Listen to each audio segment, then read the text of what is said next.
കേരളത്തിൽ അറിയപ്പെട്ട ഒരു യുക്തിവാദിനിയുടെ FB പോസ്റ്റ് വായിച്ചു. ഏതോ ഒരു മുസ്ലിം പരിപാടിയിൽ മറക്ക് പിന്നിൽ സ്ത്രീകളും മുമ്പിൽ പുരുഷന്മാരും ഇരിക്കുന്നത് ചൂണ്ടിക്കാണിച്ചുകൊണ്ട് ഇതൊക്കെ ഞങ്ങളെ ഞരമ്പന്മാരാക്കി ചിത്രീകരിക്കുന്നതാണ് എന്ന് പറഞ്ഞ് പുരുഷന്മാർ തന്നെ രംഗത്ത് വരണം എന്നാണ് അവരെ പോസ്റ്റിൽ ആവശ്യപ്പെടുന്നത്. നമ്മുടെ കേരളത്തിൽ ഓടുന്ന ട്രെയിനുകളിലൊക്കെ ലേഡീസ് ഓൺലി കോച്ചസ് ഉണ്ട്. അവർ മാത്രമേ കയറാൻ പാടുള്ളൂ, പുരുഷന്മാർ കയറാൻ പാടില്ല. ആ ട്രെയിനിൽ ഓടുന്ന മുഴുവൻ പുരുഷന്മാരെയും ഞരമ്പന്മാരാക്കി ചിത്രീകരിക്കുന്നതാണ് ഇത് എന്ന് പറയാൻ പറ്റുമോ? നമ്മുടെ പ്രൈവറ്റ് ബസ്സുകളിൽ ഉൾപ്പെടെ മുന്നിൽ 25% സീറ്റുകൾ സ്ത്രീകൾക്ക് മാത്രം സംവരണം ചെയ്തിട്ടുള്ളതാണ്. അവിടെ പുരുഷന്മാരിരുന്നാൽ എഴുന്നേറ്റ് പോകാൻ ആവശ്യപ്പെടാൻ സ്ത്രീകൾക്ക് അവകാശമുണ്ട്.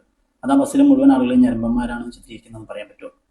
2020-ലും 2021-ലും KSRTC പുറത്തിറക്കിയ സർക്കുലർ പ്രകാരം വനിതാ കണ്ടക്ടർമാരുടെ സീറ്റിൽ പുരുഷന്മാരെ ഇരിക്കാൻ പാടില്ല എന്നാണ് നിയമം.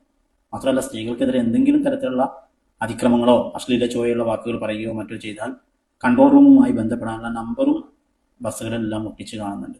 ഈ നിയമമൊക്കെ എന്തിനു വേണ്ടിയിട്ടുള്ളതാണ്? IPC 354A-C-D നിയമങ്ങളൊക്കെ സ്ത്രീകൾക്കെതിരെയുള്ള ലൈംഗിക ചുവയുള്ള വാക്കുകളോ അശ്ലീലമായ പരാമർശങ്ങളോ നോട്ടമോ ഒക്കെ ഉണ്ടായാൽ, അല്ലെങ്കിൽ അവരെ ഫോട്ടോ എടുക്കുകയൊക്കെ ചെയ്താൽ അതിനെ ശിക്ഷിക്കാനുള്ള നിയമങ്ങളാണ്. IPC സെക്ഷൻ 509 പ്രകാരം സ്ത്രീകൾക്കെതിരെയുള്ള എന്തെങ്കിലും തരത്തിലുള്ള അതിക്രമങ്ങളൊക്കെ ഉണ്ടായാൽ ഒരുപക്ഷെ 3 വർഷം വരെ കഠിനമായ തടവോ പിഴയോ രണ്ടും കൂടെയോ ഒക്കെ ലഭിച്ചേക്കും. ആ തരത്തിലുള്ള നിയമങ്ങളാണ്. 2013-ലാണ് പോഷ് ആക്ട് വന്നത്. അതനുസരിച്ച് തൊഴിലിടങ്ങളിൽ സ്ത്രീകൾ നേരിടുന്ന ലൈംഗികപരമായ അതിക്രമങ്ങളും ആക്ഷേപങ്ങളും ഒക്കെ ശിക്ഷാർഹമായ കുറ്റമാണ്. അതിനെതിരെ നിയമ നടപടികളുണ്ടാവും.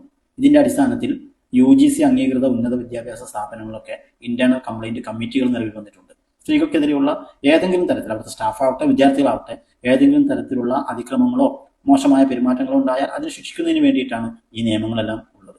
നമ്മുടെ റെയിൽവേയിൽ RPF ഉള്ളതുപോലെ തന്നെ ഹൈവേയിൽ ഉടനീളം പിങ്ക് പോലീസ് പെട്രോളിംഗ് നടത്തുന്നുണ്ട്. സ്ത്രീകളുടെ പ്രത്യേക സുരക്ഷ കണക്കിലെടുത്തിട്ടാണ്. കേരളത്തിൽ ഉൾപ്പെടെ നിർഭയ വളണ്ടിയേഴ്സ് ഉണ്ട്. ഇത് അവരുടെ സംരക്ഷണത്തിന് വേണ്ടിയിട്ടാണ്. പല സ്ഥാപനങ്ങളും ഷീ ടോയ്ലറ്റുകളും വുമൺ ഫ്രണ്ട്ലി കഫേകളും ഉണ്ട്. ഇത് സ്ത്രീകളുടെ മാത്രം പ്രത്യേകമായ സൗകര്യങ്ങൾ പരിഗണിച്ചും അവർക്കുള്ള സുരക്ഷിതത്വം പരിഗണിച്ചിട്ടാണ്. ഇങ്ങനെയുള്ള ഈ നിയമങ്ങളെല്ലാം ഇന്ത്യയിലെ മുഴുവൻ പൗരന്മാരെയും ഞരമ്പന്മാരാണ് എന്ന് ചിത്രീകരിക്കുന്നതാണ് എന്ന് പറഞ്ഞ് യുക്തിവാദികൾ രംഗത്ത് വരണമെന്നാണ് എൻ്റെ അഭിപ്രായം.